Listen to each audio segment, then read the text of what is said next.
going to break down those 4 primary mistakes that we're seeing, not just last year, but in 2024 when it comes to retirees. The first is playing too much offense. In your 20s, your 30s, even into your 40s, you have a window of probably 40 to 60 years to recoup a downturn in the market. But when you get into retirement, that truncated time goes to 20 or 30 years. So we can't afford a 2000, a 2009, a 2022 where you end up losing 20, 30%, then you take your money out and you don't get the bounce back. These things can, you know, substantially affect your retirement. So when you get to retirement, ask yourself, or you're in retirement, does my plan look the same it did when I was still working? And if it does, you should raise an eyebrow and say, am I playing too much offense with my life savings at this point in my life? And it's just a common thing that happens. A lot of times plans just don't get updated when you get to retirement. So that is big mistake number 1. Mistake number 2, Randy, you're being too cheap. You are being too cheap with your dollars. You have all the fruits of 40 years of work, 30 years of hard work, and you're not spending it. And you're not spending it probably because you've seen, the commercials that talk about the cost of living or inflation, or you're going to run out of money. And that scares people into, hibernate. We see this mistake every day. People are scared because they're not empowered to spend their money. Their financial advisor or the commercials have scared them into a point in which they're not enjoying this lifetime worth of work. I think that's a huge miss, Randy. When we talk about number 2, this one actually gets me fired up. This one, I can feel my blood pressure rising because I know it's intentional by the industry, because they know if you spend your money, the financial advisors take a pay cut because of the 1% fee. So to me, being too cheap is, mistake number 2 in retirement, in 2024. Number 3 is the estate plan. I get it. Nobody wants to talk to attorneys, right? Number 3 is I got to talk to an attorney. And it's like going to the doctor, right? Like some people are like, I just don't want to deal with the attorneys. And I'm sorry, I actually am an attorney. Don't tell anybody. Shh.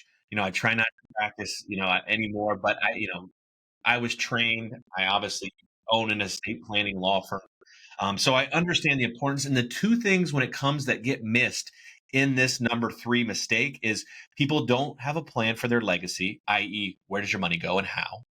And 2, they don't have a plan for long-term care, i.e., nursing home or assisted living. Those are 2 monumental, if not the largest risk in retirement and the most important thing that happens with your money. Why would you wait 80 years building, saving, and obviously, procuring, and not spend 15 minutes talking about how you want it to be distributed? The laziest thing you can do is say, my kids will take care of it. If you want a complete disaster in which your kids never talk to each other again, don't do anything. And let's just see that would never happen. Folks, I have met 5,000 or 6,000 families doing estate planning. And I'm telling you, it always happens when you don't have a plan. But as long as mom and dad pencil something down of here's what I want to have happen. I want this to go to the grandkids. I want this to go to Joe. I want this to go to Susie. Once that's all laid out, they may not love it, but they just fall in line. The second issue, make sure you have a plan legally to protect and hedge against nursing home costs. No one thinks that they're going in. No one wants to go in, but you should have a plan if you go in.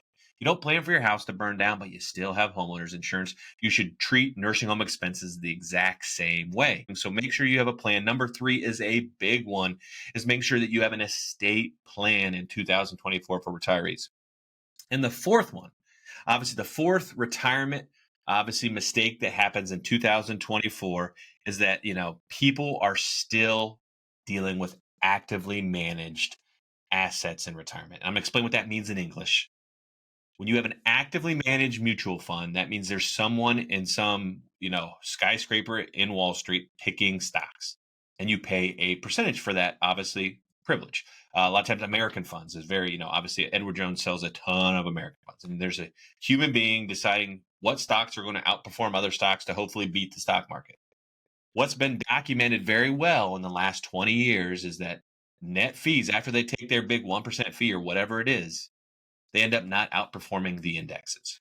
So what we're seeing and what you've seen over the last 20 years, basically started by Vanguard, Jack Bogle started this, trend of passive investing, is essentially people are putting money into passive funds, things like ETFs that ride the S&P or NASDAQ or Obviously, any of the indexes out there that you think are going to outperform, and they do it very cost effectively. Their fees are like 15, 0.15 or 0.25 as opposed to 100 bips or 1% that you'd pay for an actively managed fund, and you're getting better results. The bigger mistake is using Joe, the local stock picker. Let's be very clear here. Joe, the local stock picker, isn't going to beat the market net fees consistently. He works around the corner, probably doesn't have an advanced degree, isn't going to outthink Wall Street, but a lot of people are paying those people 1-2% to actually try to beat the stock market, which is complete lunacy. It won't happen. It'll never happen. And when they say, well, I did a really good job, you're like, I got 10% last year. You're like, the stock market did 17%.